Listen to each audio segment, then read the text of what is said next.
하나님의 말씀은 구약성경 시편입니다. 시편 23편입니다. 구약성경 제가 가진 성경으로 818쪽에 있는 시편 23편 1절에서 6절까지 말씀입니다. 우리가 너무나 잘 아는 말씀이죠. 우리 길지 않은 말씀이니까 우리가 한 목소리로 읽는 가운데 하나님의 음성을 듣겠습니다. 함께 읽겠습니다. 시작. 여호와는 나의 목자시니 내게 부족함이 없으리로다. 그가 나를 푸른 풀밭에 누이시며 쉴 만한 물가로 인도하시는도다. 내 영혼을 소생시키시고 자기 이름을 위하여 의의 길로 인도하시는도다. 내가 사망의 음침한 골짜기로 다닐지라도 해를 두려워하지 않을 것은 주께서 나와 함께 하심이라. 주의 지팡이와 막대기가 나를 안위하시나이다. 주께서 내 원수의 목전에서 내게 상을 차려주시고 기름을 내 머리에 부으셨으니 내 잔이 넘치나이다. 내 평생의 선하심과 인자하심이 반드시 나를 따르리니 내가 여호와의 집에 영원히 살리로다. 아멘. 사랑하는 성도 여러분, 오늘도 하나님께서 우리를 또 수요일날 예배와 기도의 자리로 불러주셨습니다. 한 주간 살아오시면서 감사한 일도 있으셨을 거고 또 마음이 무거운 일도 있으셨을 겁니다. 어떤 분은 기쁜 마음으로 이 자리에 오셨을 수 있고 또 어떤 분은 해결되지 않은 문제를 가지고 부담스러운 마음으로 이곳에 오셨을 겁니다. 그럼에도 불구하고 우리가 어떤 형편으로 나왔든지 상관없이 하나님께서 오늘 우리를 이 자리에 불러주셨음을 여러분들 꼭 기억하시면 좋겠습니다. 사랑하는 여러분, 하나님이 저와 여러분의 목자 되십니다. 하나님이 저와 여러분을 그리고 우리의 삶을 조금도 부족함 없게 채워주실 줄로 믿습니다. 하나님이 저와 여러분을 푸른 초장에 눕게 해주실 줄로 믿습니다. 하나님께서 저와 여러분의 영혼을 소생시켜 주시고 의의 길로 인도해 주시리라 믿습니다. 하나님이 저와 여러분을 사망의 음침한 골짜기에서 건져주시고 아무런 해 없이 살피실 것을 믿습니다. 하나님이 원수 앞에서 잔치를 베풀어 주심으로 말미암아서 우리의 수치를 단번에 씻어 주실 줄로 믿습니다. 그리고 이 모든 믿음의 결과가 다 실상으로 나타나서 시편 23편에서 이야기하는 복을 우리가 받아 누릴 수 있기를 진심으로 소망합니다. 시편 23편은 우리가 너무나 잘 알고 있는 말씀이고 또 많이 암송하는 말씀 가운데 하나일 겁니다. 힘들 때 읽고 또 위로가 필요할 때 읽고 병상에 누워서도 읽고 또 장례식장에서 가장 많이 또 읽는 그런 말씀이기도 합니다.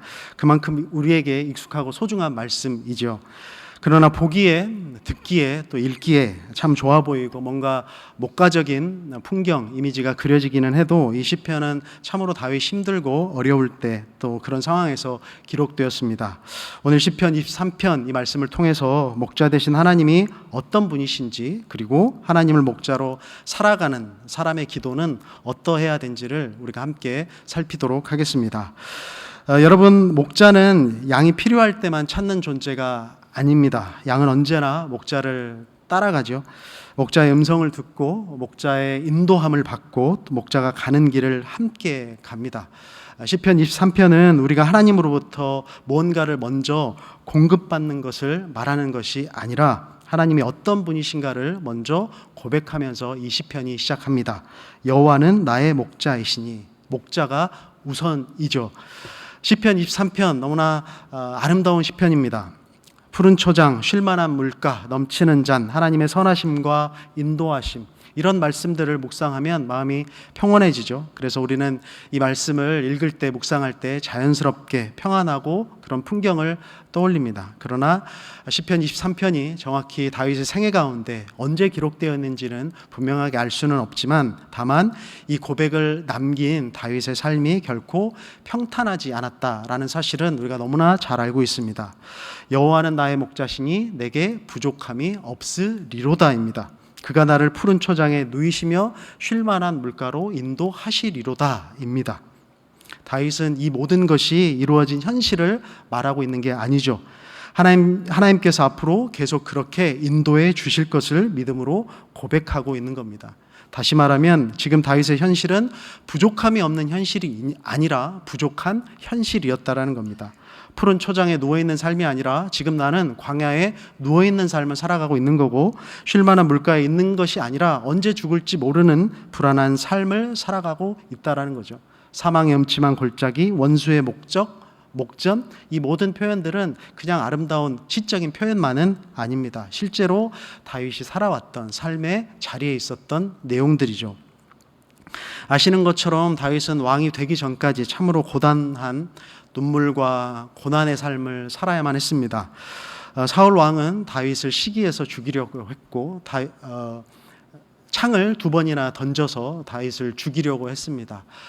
사울 왕은 다윗을 사위로 삼기 위하여서 다윗에게 요구하죠. 네가 가서 블레셋 사람의 100명을 죽이고 그 양피를 가지고 와라. 그러면 내 딸 미갈을 주겠노라. 마치 결혼을 약속한 것처럼 이야기는 하긴 했지만 가서 다윗이 죽기를 바랐던 마음에서 그렇게 다윗에게 명령을 내렸던 겁니다. 다윗은 살기 위하여서 블레셋으로 망명했죠. 아기스 왕 앞에서 미친 척하면서 문짝을 긁어야만 했고 침을 질질 흘리면서 거기에서 미친 척하면서 살아남아야만 했습니다. 이스라엘의 왕이 될 사람이 이방 왕 앞에서 삶을 구걸했던 적이 있습니다. 사무엘상 27장에 보면 다윗은 300명, 600명의 병사를 이끌고 블레셋으로 다시 망명하죠. 사람들은 다윗과 더불어서 거기에서 굉장히 불안하고 초조한 삶을 살아야만 했습니다. 하루하루가 불안했죠. 다윗이 바로 왕이 된 게 아닙니다. 이스라엘의 통일 왕이 바로 된 게 아니라 3번에 걸쳐서 기름 부음을 받죠. 사울을 따르던 사람들이 그의 아들 이스보셋을 먼저 왕으로 세웁니다. 그리고 다윗이 오랜 시간 그 시간을 버텨야만 했죠. 다윗이 통일 왕국의 왕이 될 때까지 한 번으로 인정을 받지 못한 겁니다. 먼저 유다 지파의 왕이 헤브론에 가서 한 번 됐고, 그리고 난 다음에 3번째 통일 왕국의 왕이 되었습니다. 그 어간에 굉장히 힘든 일이 많이 있었죠. 다윗은 마침내 왕이 됩니다. 하지만 왕이 되었다고 해서 그의 고난과 어려움이 끝난 게 아닙니다. 왕이 된 이후에는 가정의 아픔이 계속해서 이어졌죠. 암논의 죄, 그리고 다말의 상처, 그리고 그의 아들 압살롬의 복수. 결국 사랑하는 아들이, 그 아들 압살롬이 반역을 일으키게 됩니다. 다윗은 다시 왕궁에서 쫓겨나게 되죠. 압살롬의 반역은 정리가 되었지만 그것 때문에 자기 아들 압살롬이 죽게 됩니다. 내 아들 압살롬아, 굉장히 슬픈 절규를 남깁니다. 여러분, 우리는 이 사실을 잊지 말아야 됩니다. 성경에서 가장 아름다운 시라고 하는 이 시편 23편은 다윗의 가장 아름답지 않은 삶의 환경 속에서 그것을 반영하여서 다윗이 고백했다라는 겁니다. 다윗의 모든 문제가 해결되고 난 다음에 하나님을 찬양한 시가 아니라는 거죠. 아직 문제가 끝나지 않았음에도 불구하고 하나님을 신뢰했던 사람이 바로 다윗이었습니다. 여러분, 이것이 믿음입니다. 여전히 해결되지 않는 문제 앞에 서 계신 성도님들도 계시겠죠. 건강의 문제로 마음이 무거우신 성도님들도 계실 겁니다. 자녀 문제로 눈물을 흘리는 성도님들도 계실 겁니다. 사업과 직장의 어려움들 때문에 한숨 쉬는 성도님들도 계실 겁니다. 상처를 받고 관계 안에서 마음이 무너진 분들도 계실 겁니다. 겉으로는 아무렇지 않은 것처럼 살아가지만 마음속에는 이미 사망의 음침한 골짜기를 지나고 계신 성도님들도 계시겠죠. 그런데 하나님은 먼저 우리에게 그런 문제를 바라보라고 하지 않으십니다. 먼저 하나님을 바라보라고 하시죠. 다윗도 현실을 모른 척 한 게 아닙니다.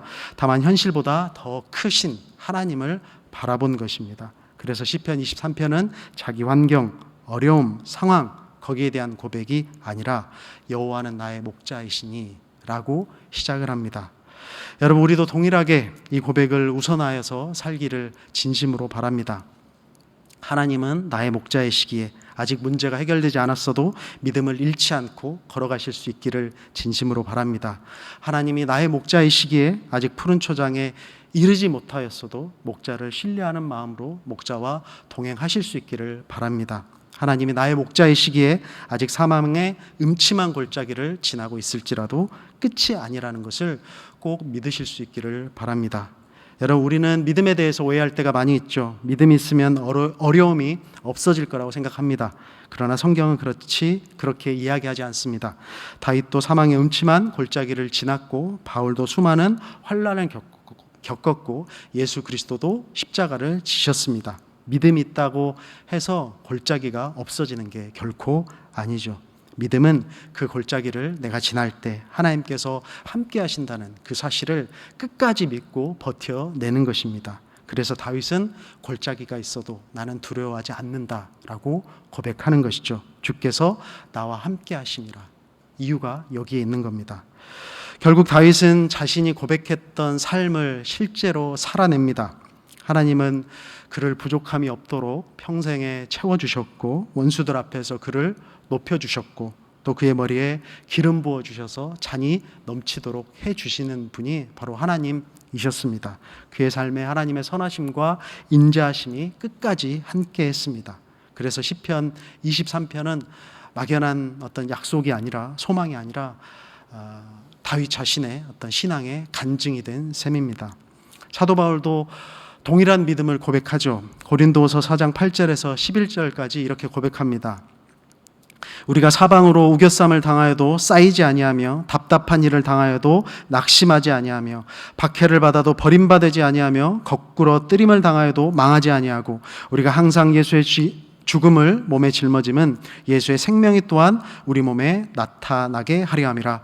우리 살아있는 자가 항상 예수를 위하여 죽음에 넘겨짐은 예수의 생명이 또한 우리 죽을 육체에 나타나게 하려 함이라. 아멘. 여러분, 바울도 평안한 삶을 살고 있어서 이렇게 고백한 게 아니죠. 그는 복음을 전하다가 수없는 매를 맞았고, 감옥에 갇혔고, 생명의 위협도 여러 번 넘겼습니다. 우겨쌈을 당하여도, 답답한 일을 당하여도, 박해를 당하여도, 거꾸로 뜨림을 당하여도, 그럼에도 사도 바울은 낙심하지 않겠노라 고백하고 있는 것이죠. 왜냐하면 하나님께서 나를 버리지 않을 것, 그것을 믿었기 때문입니다. 다윗과 바울은 시대도 달랐습니다. 처한 환경도 달랐습니다. 그러나 한 가지는 같았죠. 두 사람 모두 자기가 처한 환경과 어려움보다 하나님을 우선해서 목자로 살았다는 겁니다. 하나님을 신뢰했고, 하나님께서 끝까지 인도해 주실 것을 평생토록 믿었던 사람입니다. 사랑하는 성도 여러분, 우리의 믿음도 이 자리에 있어야 됩니다. 우리는 하나님께서 지금 당장 내 문제를 해결해 주셔야지만 하나님을 믿는 사람이 결코 아닙니다. 아직 해결되지 않았어도 하나님이 나의 목자이심을 믿는 사람입니다. 아직 부족한 것이 있어도 하나님께서 가장 좋은 것으로 채워주실 것을 믿는 사람들입니다. 아직 사망의 음침한 골짜기를 지나고 있을지라도 하나님께서 함께 걸어가고 있음을 믿는 사람들입니다. 이것이 다윗의 믿음이었고 또 우리의 믿음이어야 합니다. 그런데 우리는 살면서 자꾸만 부족한 것만 생각합니다. 거기에 시선을 빼앗기죠. 다른 사람과 비교하면서 나는 왜 이것이 없을까? 조금만 더 있으면 만족할 텐데, 그렇게 생각합니다. 어느새 하나님보다 부족한 현실이 더 크게 보이기 시작합니다. 부족함을 먼저 보면 불평이 생겨나기 시작합니다. 환경을 먼저 보면 두려움이 생기기 시작합니다. 사람을 먼저 보면 실망이 들어오기 시작하죠. 그러나 하나님을 먼저 보면, 하나님을 우선하면 믿음이 생기는 겁니다. 그래서 다윗은 부족함이 없어서 하나님이 나의 목자이십니다 라고 고백하지 않고, 여호와는 나의 목자이시니 내가 부족함이 없습니다 라고 고백하는 것이죠. 여러분, 하나님이 먼저입니다. 목자가 먼저입니다. 여러분, 다윗을 승리하게 했던 그 믿음, 목자 되신 하나님 안에서 참된 만족을 누리는 그 믿음이 없다면 사람은 무엇을 가져도 결국 부족함을 느끼면서 살아가게 될 것입니다. 사람은 무언가를 더 가지면 만족할 거라고 생각합니다. 그러나 막상 그것을 내 손에 쥐면 다른 것을 또 원합니다. 많이 가지면 가질수록 오히려 더 부족한 게 있다라는 것을 느끼는 것이 우리 인간의 실존입니다. 지식이 많아지면 만족할 것 같지만 그렇지 않습니다. 재물이 많아지면 만족할 것 같지만 그것으로 결코 충분하지 않습니다. 권력에 취하면 만족함이라는 게 없습니다. 가지지 못해서 내가 부족한 것이 아니라 가져도 여전히 부족한 것입니다. 하나를 가지면 또 하나가 필요하고 거기에 익숙해지면 더 좋은 것, 더 많은 것을 얻고자 하는 것이 우리 인간의 본성인 것이죠. 문제는 우리가 가진 것이 적다는 데 있지 않습니다. 하나님이 아닌 것으로 우리의 마음을 자꾸 채우려는 데 있죠. 세상의 것들이 분명히 우리에게 기쁨을 줄 수 있습니다. 필요를 채워줄 수도 있고 때로는 하나님께서 주시는 좋은 선물이 되기도 합니다. 하지만 그것들이 하나님을 대신해서 우리의 궁극적인 만족이 될 수는 없습니다. 그래서 목자가 우선입니다. 여러분, 양은 좋은 목자를 만나면 부족함이 없습니다. 어디에 풀이 있는지, 어디에 물이 있는지, 어디가 안전한지 스스로 알지 못해도 됩니다. 반대로 목자가 없으면 아무리 푸른 초원이 있어도 결국 길을 잃게 되는 것입니다. 이것을 경험했기 때문에 다윗은 자신이 가진 것을 자랑하지 않습니다. 자신의 능력을 말하지도 않죠. 오직 한 가지, 여호와는 나의 목자시니, 이 고백 하나면 충분했던 겁니다. 사랑하는 성도 여러분, 저와 여러분도 마찬가지입니다. 하나님을 아는 것, 하나님이 나와 함께 해주시는 것, 하나님을 목자로 모시고 살아가는 것, 거기서부터 우리의 만족이 시작되고 끝이 되어야 할 것입니다. 우리에게 필요한 것들이 분명히 있죠. 건강도 필요하고 가정의 평안도 필요하고 자녀의 진로와 그런 것들이 걱정이 되고 또 직장과 사업과 일터에 대해서도 여러분 기도도 하시고 그것이 만족되셔야 합니다. 생활에 필요한 것들이 있죠. 하나님이 결코 이런 것들을 모르시는 게 아닙니다. 오히려 주님께서는 이렇게 말씀하시죠. 그러므로 그들을 본받지 말라. 구하기 전에 너에게 있어야 할 것을 하나님 너희 아버지께서 아시느니라고 말씀하십니다. 하나님은 우리의 필요를 다 알고 계시죠. 그리고 그 필요를 분명히 채워주시는 분입니다. 여러분, 목자는 양보다 길을 훨씬 더 잘 압니다. 양이 왜 이 길로 가야 되는지 이해하지 못한 순간이 있죠. 왜 돌아가야 되는지, 왜 잠시 멈춰야 되는지 모를 수 있습니다. 하지만 목자는 압니다. 어디가 위험한지, 어디에 풀이 있는지, 어디에 물이 있는지 다 압니다. 그래서 양은 목자를 믿고 따라가는 거죠. 그런데 우리는 종종 하나님보다 하나님 주시는 것을 더 원할 때가 있습니다. 응답을 더 기다리고 문제 해결을 더 빨리 원할 때가 있죠. 여러분, 하나님은 우리의 욕망을 채워주시겠다 그렇게 약속한 게 아닙니다. 하나님은 우리의 필요한 것을 채워주신다 약속하셨습니다. 일용할 양식입니다. 우리가 바라고 소망하는 것을 다 채우시는 분이 아니라 가장 필요한 것을 가장 좋은 때에 공급해 주십니다. 그러니 여러분, 목자가 먼저입니다. 목자이신 하나님이 우선입니다. 공급은 그 다음입니다. 여러분, 이 순서가 바뀌면 아무리 많이 가져도 앞서 말씀드린 것처럼 결코 만족함이 없습니다. 왜 이런 길을 내가 지나가야 되는지, 왜 이렇게 하나님께서 나에게 하시는지 이해하지 못할 때가 있죠. 왜 이렇게 오래 기다려야 하는지 답답할 때도 있습니다. 기도 응답이 더딜 때도 낙심됩니다. 헷갈릴 때가 있죠. 혼란스러울 때가 있죠. 그러나 참 목자이신 하나님은 결코 길을 잃지 않습니다. 길을 잃는 것은 양이지 목자가 아니죠. 그러므로 하나님을 목자로 모신 사람은 지금 다 이해되지 못해도 결국 좋은 길로, 선한 길로 인도해 주심을 믿는 것입니다. 여기에서 참된 만족이 생기는 것이죠. 필요가 하나도 없는 상태가 만족이 아니라 목자이신 하나님께서 나와 함께 하신다는 사실 때문에 흔들리지 않는 것이 우리의 만족에 있습니다. 그리고 하나님 안에서 이런 만족을 누리는 사람은 당연히 기도도 달라져야 되겠죠. 늘 부족한 것만 채우게 해달라고 매달리는 기도에 머물러서는 안 됩니다. 하나님의 마음을 알고 하나님이 원하시는 일들을 구하기 시작해야 됩니다. 더 넓은 기도가 시작돼야 됩니다. 더 이상 부족한 것을 채우기 위해서만 기도하지 않아야 됩니다. 하나님이 원하시는 것이 또 길이 무엇인지, 하나님께서 내 삶을 어떻게 사용하기를 원하시는지에 대해서 묻고 기도하셔야 됩니다. 저도 그렇지만 우리가 기도하다 보면 어느 순간 우리의 기도의 내용이 늘 비슷하다는 것을 깨달을 때가 있습니다. 직장 이야기, 사업 이야기, 자녀 이야기, 건강 이야기, 경제적인 문제, 물론 이런 기도가 필요합니다. 그런데 기도가 그 자리에만 머물러 있을 때가 분명히 있죠. 같은 이야기를 반복하고 같은 문제만 놓고 늘 기도의 자리로 나옵니다. 그러다 보면 내 기도가 힘을 잃어가기 시작하는 거죠.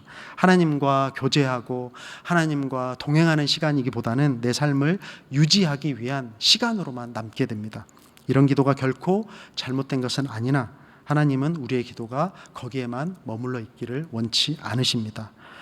우리 주님께서 무엇을 먹을까, 무엇을 입을까, 무엇을 마실까 염려하는 사람들에게 분명히 말씀하셨죠. 그런즉 너희는 먼저 그의 나라와 그의 의를 먼저 구해라. 그러면 이 모든 것을 너희에게 더해 줄 것이다 라고 그렇게 약속의 말씀을 하셨습니다. 너희가 있어야 될 것을 내가 다 알고 있다 라고 약속도 해 주셨습니다. 다만 우리의 기도가 늘 그런 우리의 필요에만 머물러 있다라고 하면 그것은 주님께서 기뻐하시는 기도가 될 수 없겠죠. 우리 삶의 목자가 우선에 있다면 우리의 기도는 유지하는 기도가 아니라 자라나는 기도이어야 합니다. 기도의 중심이 내 문제가 아니라 하나님의 뜻으로 옮겨가기 시작해야 됩니다. 주님, 제 사업이 잘 되게 해주십시오 라는 기도에서 끝이 나는 것이 아니라 주님, 제 사업을 통하여서 하나님께 영광을 돌리게 하시고 하나님께서 맡기신 일을 잘 감당하게 해 주십시오 라고 기도가 확장되어야 되는 겁니다. 우리 가정이 평안하게 해 주십시오 에서 멈추는 것이 아니라 우리 가정을 통해서 하나님의 사랑이 드러나고 우리 가정이 하나님 나라를 위하여서 쓰임받게 해 주십시오, 그렇게 기도가 확장되어야 됩니다. 교회가 은혜롭게 해 주십시오 라는 기도에서 끝나는 것이 아니라 교회를 통해서 하나님이 이루고자 하는 일을 이루게 하시고 그 일에 저도 기쁨으로 사용되게 주님 쓰임받게 도와주십시오, 그렇게 기도하셔야 됩니다. 하나님께 무엇을 달라고만 기도하는 것이 아니라 하나님께서 나를 어떻게 사용하기를 원하시는가를 묻는 사람이 되어야 됩니다. 저는 이것이 하나님을 목자로 우선에 모신 사람의 기도라고 생각합니다. 목자를 신뢰하는 양은 목자에게 길을 가르치지 않습니다. 목자가 어디로 인도하든지 간에 따라갑니다. 우리도 마찬가지입니다. 하나님께 내 계획을 이루어 달라고만 기도하는 것이 아니라 그 길을 강요하고 하나님께 그 길을 가르치는 것이 아니라 또 우기는 것이 아니라 하나님의 계획 안에서 내가 어떻게 살아야 되는지를 묻기를 시작할 때 우리의 기도가 깊어지는 거고 우리의 기도가 넓어지는 것입니다. 여러분, 저부터서도 우리의 기도를 한번 점검해 보실 수 있기를 바랍니다.